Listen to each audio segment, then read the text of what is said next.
right, guys, welcome to another episode of the Brand Builder TV. At the end of the day, right, branding in 2004 is much different than branding and marketing in 2020.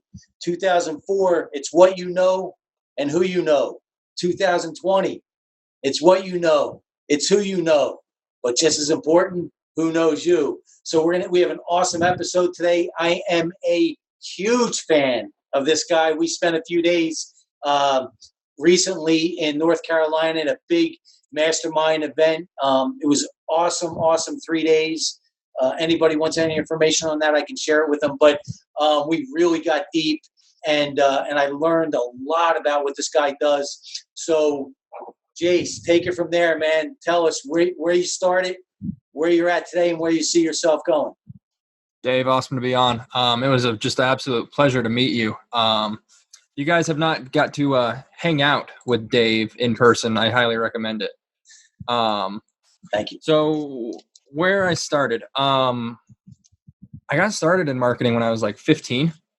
I read a book called The 4-Hour Workweek, and that went from my plan of going into the medical field and becoming a doctor into just straight entrepreneur. And so I started doing like some like little SEO, I was helping like little businesses rank online when I was in high school. And from there, I got a job in digital marketing,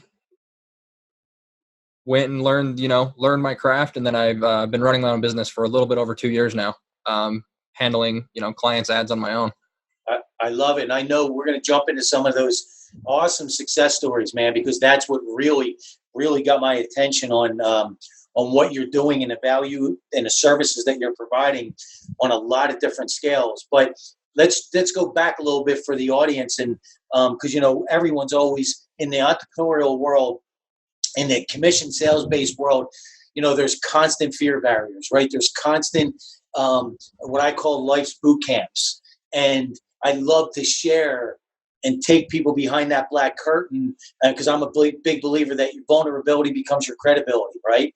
And I know that early on, from what you shared at that mastermind, that you were really on track to get into the medical world. And when we say medical world, to become a doctor. Is that correct? Yeah, I had a whole plan to be like a radiologist, Okay. neuroradiologist, and specialize in brain scans and all that. And I stayed on that path until I was about a junior in high school.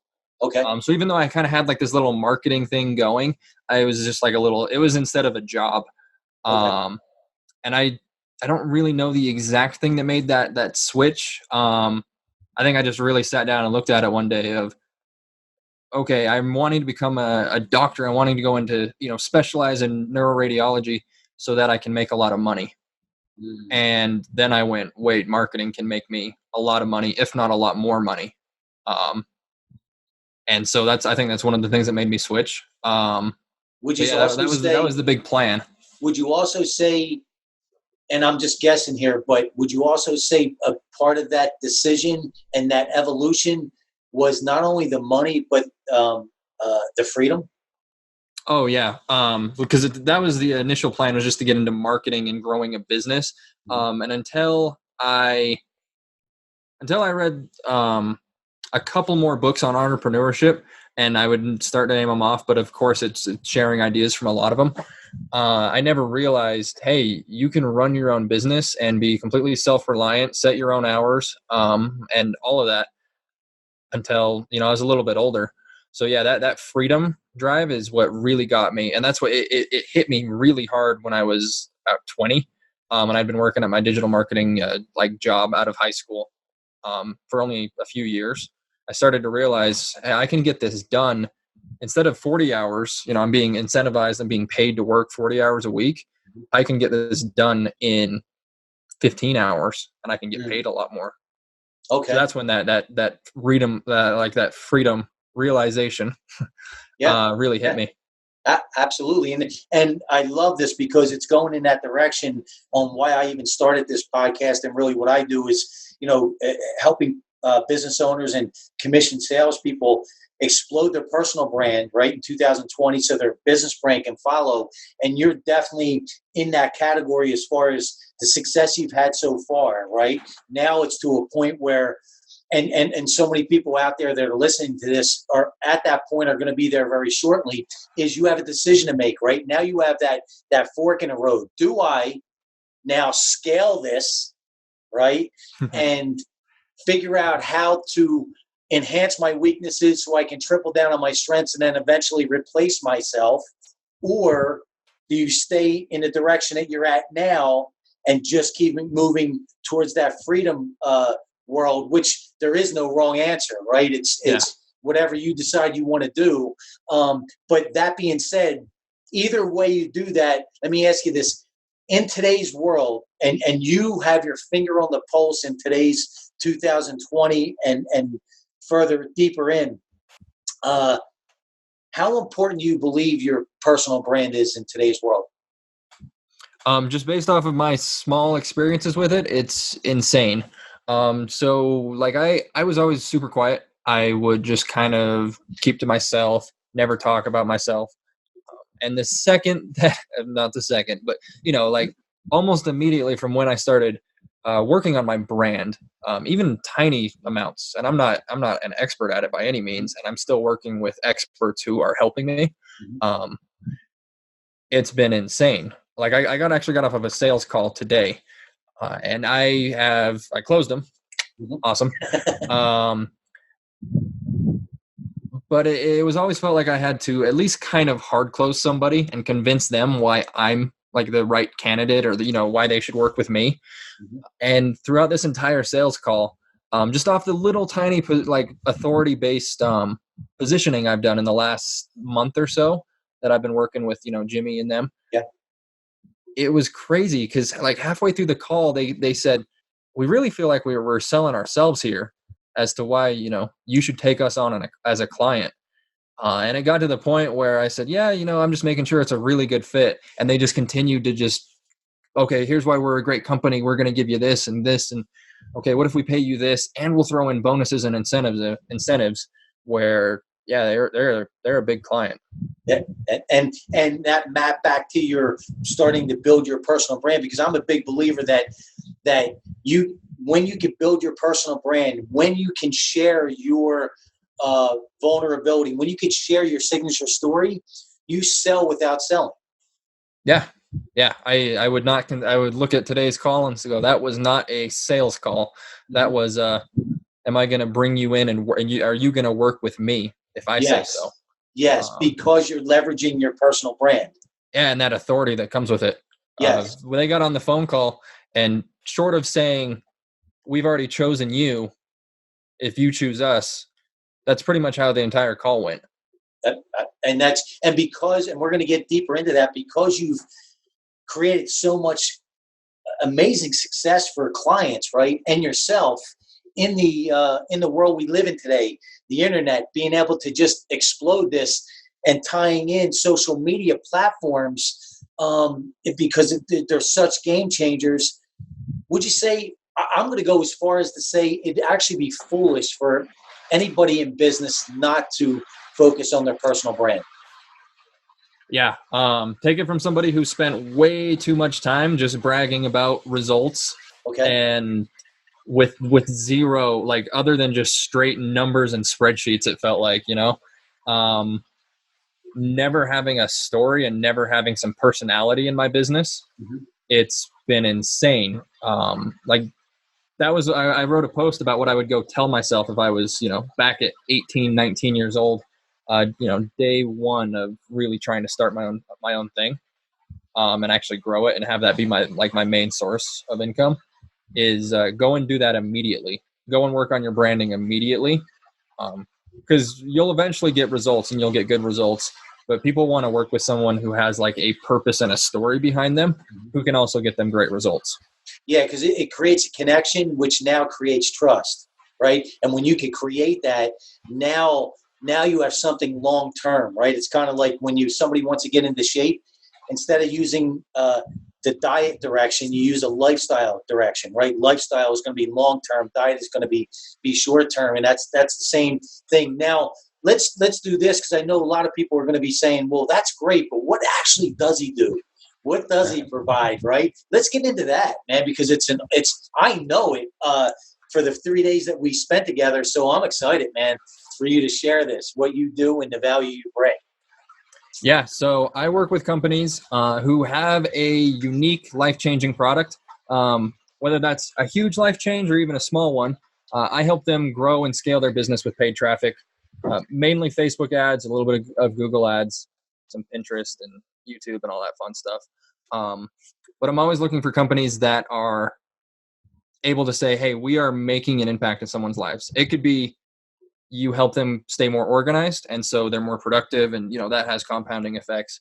It can be something like you make bedding that it makes it easier for them to make the bed every morning. There's lots of good benefits of making your bed every morning, and if you can help that be easier, whether for yourself or for your kids, and cause less fights and everything, cool, that's life changing. I want to help you grow to $5-10 million a year companies, because they're usually stuck around $500,000 to maybe $2.5 million if they are really starting to pick up momentum. So I help them scale with paid traffic. I love that. And I want to go deeper in that, because I want to highlight some things of what you said. And it all comes back to the I'm a big believer. It's not what you do, but how you do it. Right. And it's the same recipe, just different ingredients. So by you making sure that there has to be something unique, right? There has to be a separation so they can rise above the noise and elevate their position in their industry. And you happen to have the tools to help them do that in 2020, right? Versus if we were in 2004, what is it that in your niche that you do that separates you from a lot of people that do or say they do what you do? That's a tough one. One of them is going to be my client selection. Okay. Absolutely. I could go out and I could probably drum up business like no one's business. Like, wow, what drum up business like no one's business. Yeah. For people who are just starting out and they have like little drop shipping stores, and they drop ship a watch screen protector that they buy for 30 cents and they sell for $12. Yep. And that's improving, people's lives. So that's one of the things. It's who I work with and why I work with them. When it comes to like a technical side, I've got a lot of experience. Managed like $5 million in ad spend, and that's just over the past 3 years or something. That's $25+ million in revenue generated. So I've learned a lot of different tactics and strategies. But also I'm a numbers guy. Like I really love digging into a good spreadsheet. And inside of Ads Manager, if you're not looking at your numbers and thinking about the psychology of those numbers, and what I mean by that is like if someone has like a really high click-through rate, a really low click-through rate, but then a really high unique click-through rate, figuring out the psychology of a customer of, okay, what's going on with your audience? They're getting fatigued. They've already seen your ads. If you can get 10% of your potential audience to click on one of your ads, that's really good. But it might take 10 different ad campaigns that are each only getting 1% click-through rate. So like the psychology of the numbers is big too. I love that. And if you didn't go there, I was going to go there because of what I learned about you in those 3 days. And here's what I'm going to put some neon signs around that statement. What you said is, and I'm going to use myself as an example. When I get introduced to get on stage, whether it's physical or digital stages, my intro is pretty simple. It's Dave Daly, the Monster Motivator, built and sold 3 companies in 3 different industries, but also crashed one to the ground. And most people want to know in the Q&A, what happened, right, to the one that you crashed into the ground. And it's really simple, right? I didn't enhance my weaknesses so I can triple down on my strengths. And because numbers, and because the psychology in numbers, and because of the way you look at numbers versus most people in such a natural way, that's your DNA. That's why most business owners want to talk to you, because you're going to enhance their weaknesses, right? My accountant handles everything when it comes to my bookkeeping and that world, because it's so foreign to me, right? I want to make sure that I have the right team around me so I can run with my strengths. And that's what I want people to understand is I believe that's a huge thing for you. Now, can people learn numbers? Of course, right? Yeah, If they absolutely. really wanted to, or if they really had to. But does everyone have that in their DNA? No, absolutely not. That's the game changer that I see that you bring to the table. It's just a natural ability. And here's why I'm so strong about this is might have been the second day, right, in this mastermind. Oh, no, it was the first day in the mastermind, and I was having some technical difficulties like I always do. And there was about 3 or 4 people that jumped in to help me, and you were one of them. And you looked at my computer and you said, hey, let me take a look at this because I'm a numbers guy, right? That's who you are. That's your identity. That's your DNA. And I think at the end of the day, look, the copy needs to be correct. The visual needs to be correct, and correct me if I'm wrong, in the Facebook ad world, in the digital marketing ad world. But if you don't crunch numbers, if you don't know numbers on a level that you know, you're going to spend a lot of money and a lot of time chasing your tail. Is that correct? Oh, absolutely. Short of getting very lucky, which only lasts Right. for, Right. because like one of the numbers that I do like to share with people is I feel like I'm at least pretty good at what I do. Yeah. I think that's a very fair argument. I still only hit like 25%. Mhm. If more than 25% of my ads do good, like that's going to be a crazy good account. So it always takes testing. So unless you get lucky and you nail it the first time, eventually your ad's going to get fatigued. So you got to have a system and like a process of testing things and looking at the numbers and figuring out what's going to work long term. Otherwise, you're going to be like one of the, I mean, thousands might be a little bit exaggerating of how many people I see post it, but you're going to be one of the people in the Facebook groups going, I made money for 2 months and then everything crashed and I don't know what's wrong. I'm going to blame the algorithm. Yes. You can actually go in and look at your numbers and figure out what happened. And from those numbers, you can start to deduce psychologically what's going on with this customer base. Okay, here's how I can fix it. Other than that, you're just going to be blaming some unknown force known as the algorithm of Facebook as to why your ads aren't working. I love it, man. And you know what? I got a subtitle tagline for you, right? For your brand. Hope is not a plan. Yeah. Hope is not a plan. And ultimately that's what happens, right? Is the Facebook ads don't work. Oh, they changed the algorithm. Oh, I hate Zuckerberg, right? He's killing me, right? Right. And he doesn't even know you even exist on this planet, right? But they're looking for those excuses. But really, when you peel back that artichoke, it's you can't get away from the numbers, and Yeah. that's who you are at your core.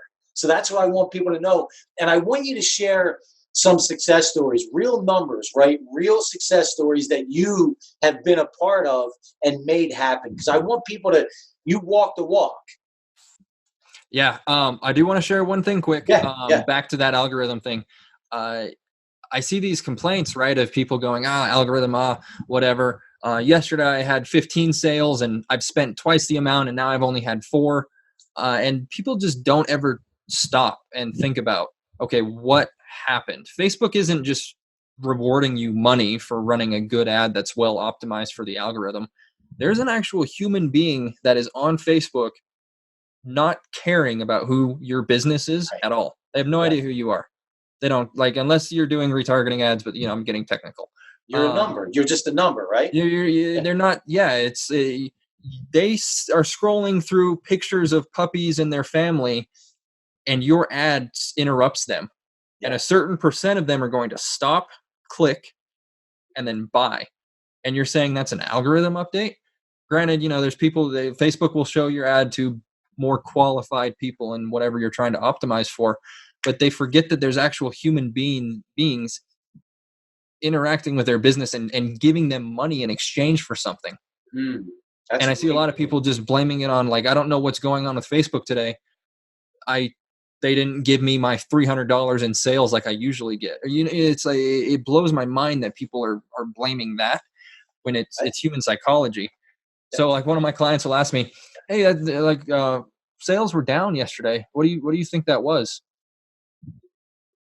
Dude, I don't like I Yeah, don't know. It could be the weather. Like yeah, it could be yeah. raining outside, so your product doesn't sell as well.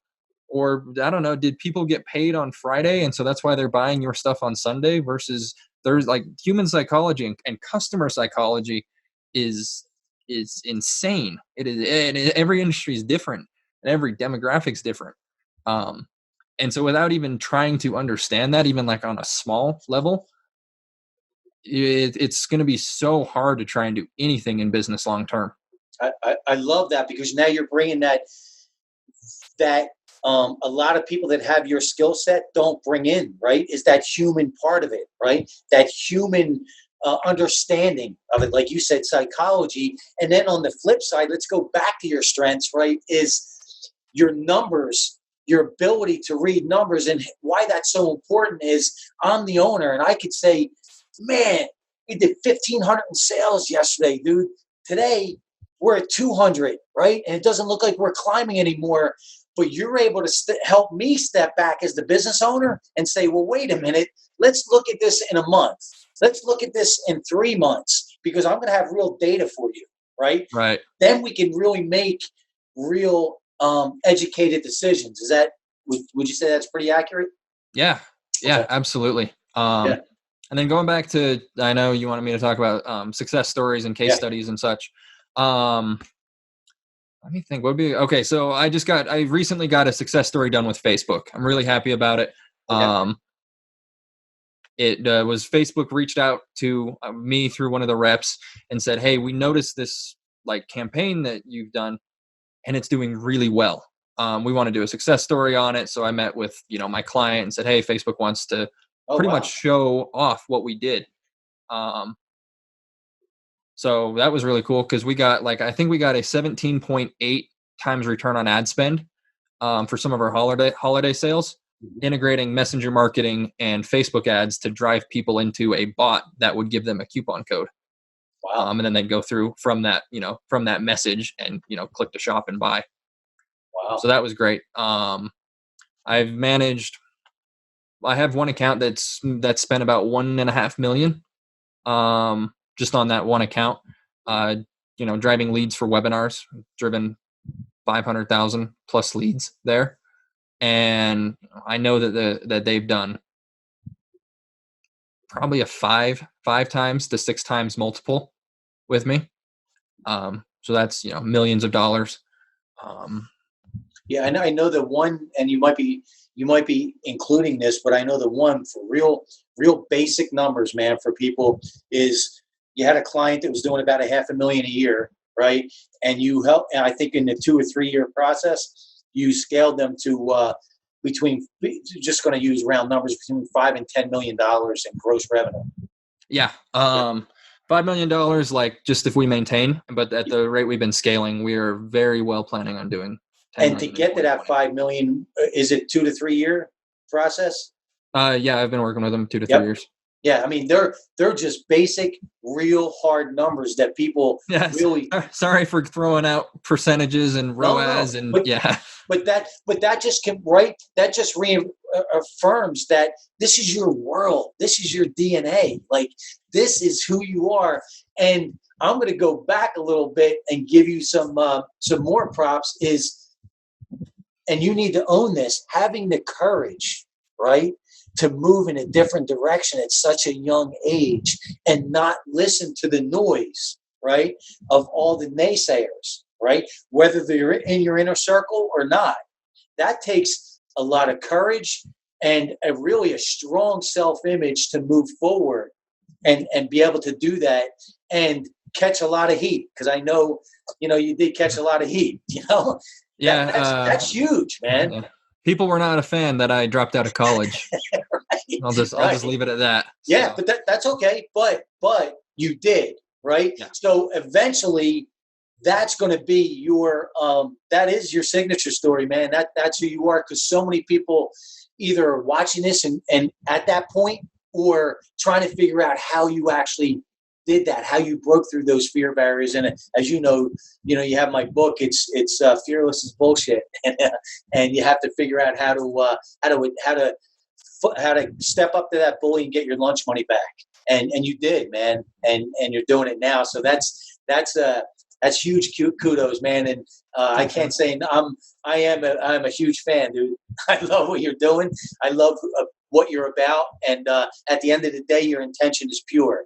And it takes 2 seconds for anybody to see that. So, man, anything I could do to help support you, let me know, man. I'm on board. Dave, it goes both ways, man. It was amazing getting to hang out with you for 3 days. I am looking forward to the next time that we get to go to a retreat or even meet up next time I'm in San Diego. Thank you, man. Now, is there anything I didn't touch on that you want to? You know what? I don't know if is it in San Diego? No. Wait. Sorry. I think I talked over you. What did you say? Oh, so is there anything that you want that I didn't talk about or you wanted to share before we do jump off? I don't think so. Okay. And in the notes section, so what's, we're going to put this out to our social media and clips, right? But if you could share, and we'll put them in the notes, your social media handles, website, any information that you have that you want us to share. And then my VA will put everything in the notes, and then we'll send you the raw footage as well. And man, I'm looking forward to seeing where you go with this and how you scale this, man. Cool, man. Yeah, I'm super excited. I'll send over social media handles, link to the website, link to the case study on Facebook. Yes. Cool. Do that. And then what was I going to say? Anything that I can do to help promote, feel free, man. Reach out. Dave, yeah, exact same thing back to you. Thank you for your time, man. Yeah, thanks, Dave.